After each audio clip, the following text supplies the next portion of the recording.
Welcome to the Dumb Leaders Podcast, where you learn the lessons of lousy leaders. Don't mock. I'm not a fool. Don't mock. I'm not a fool. I just think that would be fun.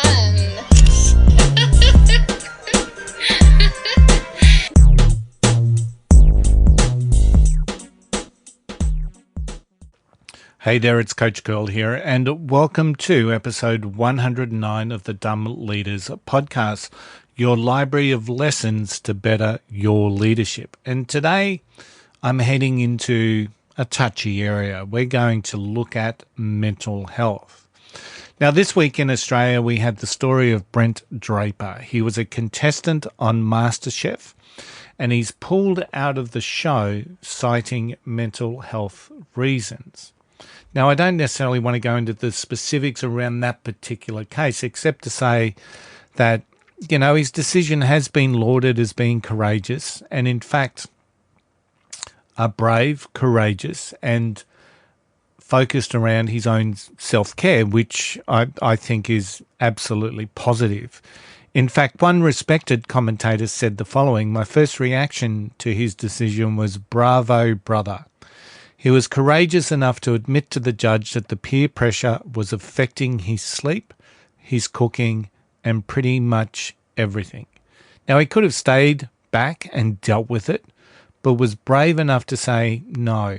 For me, that's a great sign of setting boundaries and self-care."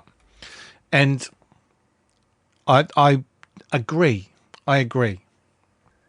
And I guess moving forward, this is not the first time that we've seen where mental health has been the major reason for someone to withdraw from something. We've seen also recently the withdrawal of Naomi Osaka from the French Open of tennis. And that's a fairly recent news items in relation to mental health and the press conferences that professional tennis players have to partake in. So mental health requires a great deal of trust. And as we talk more about mental health and as it becomes more and more common for us to be able to talk about it, being able to talk about our own mental anxiety and our pressures and our stresses is an amazingly positive thing for our community. So I want to talk about that first up.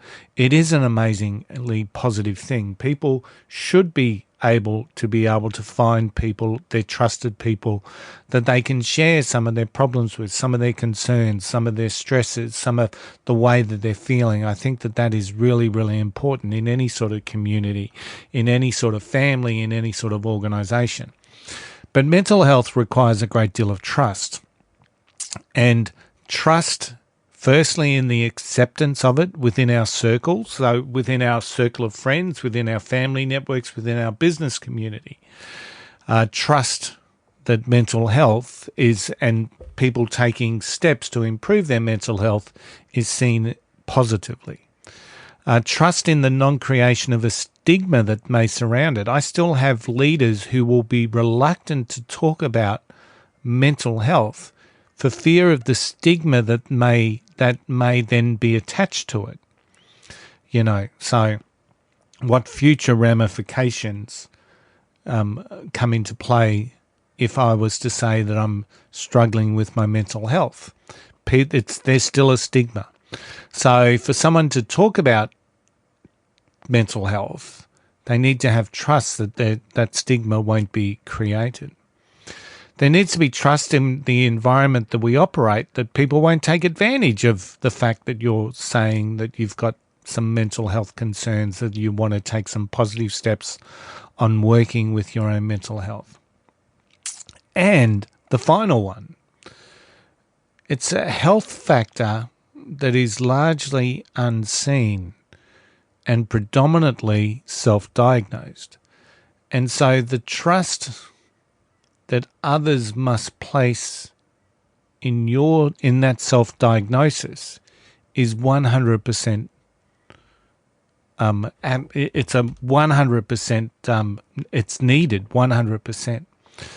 And because there are concerns around that, people talk about mental health and then people sort of poo-poo it, or because they're not feeling it, or they're not seeing it, whatever the case may be. There needs to be that trust in that self-diagnosis. So basically I see two concerns: the future ramifications around your self-care in relation to mental health. I'll talk about that in more detail very soon. But also the second concern is the self-diagnosis of mental health.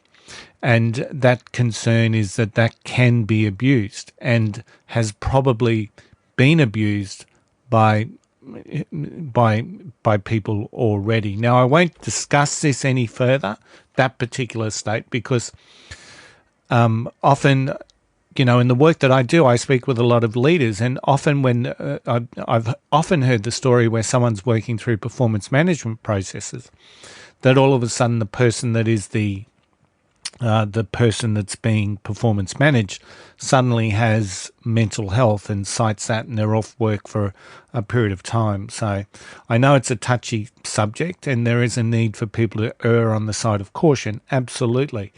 But you would hate to see the concept of mental health be abused by a minority of people, which then harms that trust that we're talking about for the majority. So I would like to think that if someone is talking about mental health, their own mental health and their need for self-care, that's got a great deal of integrity around it in the organisation and treated accordingly. But the reality is that it will be abused. We know that. It gets abused now, and we don't want to see the position where the minority ruin it for the majority, so to speak. So I know that's probably not the best sort of wording there, but you would hate to see the majority of people who probably take a great deal of courage and bravery to talk about mental health suddenly get waylaid because of the abuses of the minority. So let's look at that first one, the future ramifications of your own self-care.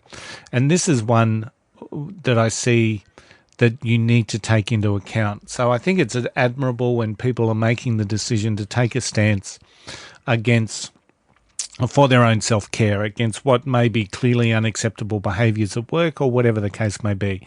They're making that decision, they're taking that stance, they need to look at some self-care to help them cope and deal with their own mental or mindful health.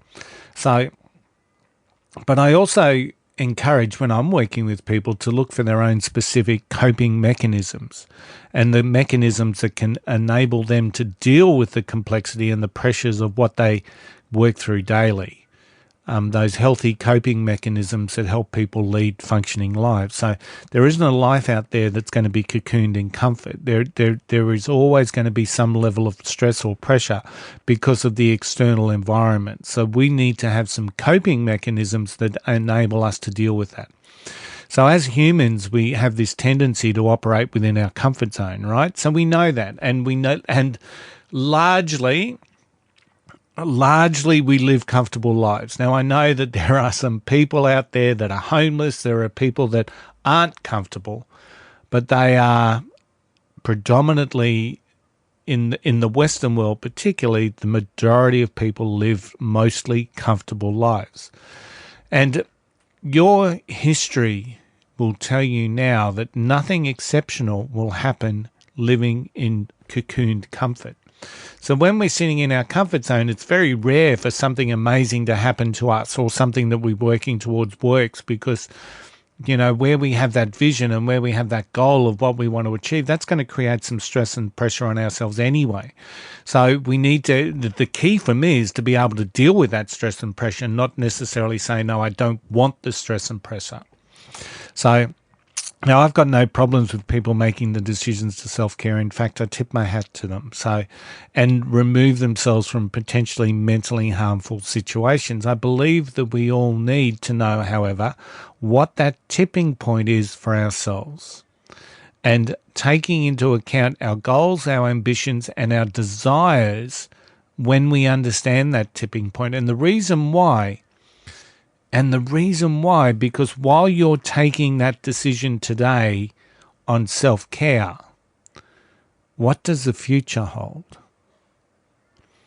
So part of that tipping point needs to take into account of how we will feel in the future. taking the course of action that we're looking at. Regret is a lifelong companion. And if our choice is to move away or give ourselves permission to stop doing what it is that we're going to be or wanting to do, if that's going to eat away at us for the remainder of our lives, I'm not sure if that's the best decision that you can be making. So what you're doing is taking the immediate proximity of self-care and then allowing that to form into regret that's going to be our lifelong companion. And that needs to be considered in the overall context. Now, and that's why coping mechanisms are so important. To have a strategy that enables you to work for your goals and ambitions, but dealing with the stresses and the pressure that comes with that is important. Seeing that stress and pressure is simply a step towards where you ultimately want to go. That's healthy. And we all deal with things like that. Now, every day we deal with things that we don't like, but seeing that as part of a necessary step in our journey allows us to conquer those demons and to cope with it. In a world where emotional intelligence and resilience are commonly referred to as flavors for success, the simple fact of not developing them and quitting at an obstacle is unacceptable. Pressure comes when we're chasing goals, whether it's pressure that we put on ourselves or pressure from our coaches, our support team. Success won't come without pressure. And ultimately it comes down to the choices that we make. Now, this is in no way saying that you should be accepting clearly unacceptable behaviors, okay? But this is about understanding the context of your self-care in context to the remainder of your life. There's nothing wrong with not having goals either. There's nothing wrong with not having ambition. There's nothing wrong with wanting to live your life in cocoon comfort, if that's your choice. There's nothing wrong with any of that. But if you truly want to unleash the potential that you've got, if you truly want to be successful, the ability to cope with the pressure of that success is vital. Now, if you do opt to chase your goals, understand and connect emotionally with your vision, connect emotionally with the outcomes that you want, and take the self-development steps that you need for your own resilience framework. You know, there is a number of people out there that will talk to you about resilience and will talk to you about developing your framework. It's a personal thing that we have. We already have. We've got healthy, you should be looking at that framework to include healthy coping skills, a positive support network. In other words, develop your strategy, your self-care strategies, and have them in place before you build the pressure and while you build your success. Don't wait until the void is noticed with your mental health to realize that your self-care is in jeopardy. That's too late. Have your coping mechanisms in place, having your support network in place. Now, as I said, if you're experiencing clearly unacceptable behavior, whether it's bullying, whether it's harassment, whether it's just uninhibited pressure and stress that you're feeling from someone else, you, like everyone else, should not have to put up with that. So you should be making choices around that. But this is about understanding your path and your journey. And if you truly want success in life, the biggest thing that you can have is have your self-care strategy in place much prior to when you ultimately fill the void that it's needed. Remember this, regret is a constant companion. And it's a constant companion for those that make the easy choices. It's a constant companion for those that give up on the first obstacles. And it's a constant companion for those that are looking for the soft option. Hey, thanks for tuning in to the Dumb Leaders podcast. I hope that today's session has brought you some gold and added some value to your leadership journey. I'll see you all again next week. Bye for now. Don't mock. I'm not a fool. personally know that I am not a fool. But I won't get into the details of those. I just want people to realize that I'm not a fool. Don't mock. I'm not a fool. Don't mock. I'm not a fool.